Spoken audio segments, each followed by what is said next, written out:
আজি যেহেতু জোৰণ তো এতিয়া কইনাৰ ঘৰত গৈ আছোঁ আমি। ফাইনেলি কইনাৰ ঘৰ আহি পালোঁ।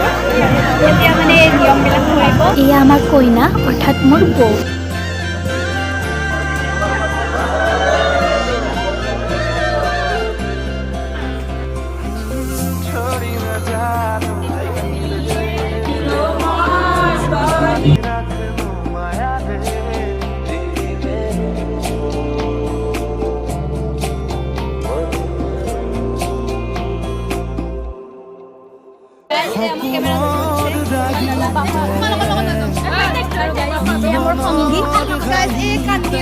হাই গাইজ, এতিয়া আমি ভাত খাম, মানে ভাত দিছে আৰু তাৰপিছত আমি ঘৰলৈ যাম, মানে ফটোশ্বুট কৰিম আৰু ফটোশ্বুট কৰা হোৱাৰ পিছত ঘৰত যাম ডাইৰেক্ট। তো আৰু কাইলৈ আৰু মিনি ব্লগ এটা আহিব, কাইলৈ যিহেতু বিয়া, তো আপোনালোকে চাব। টাটা।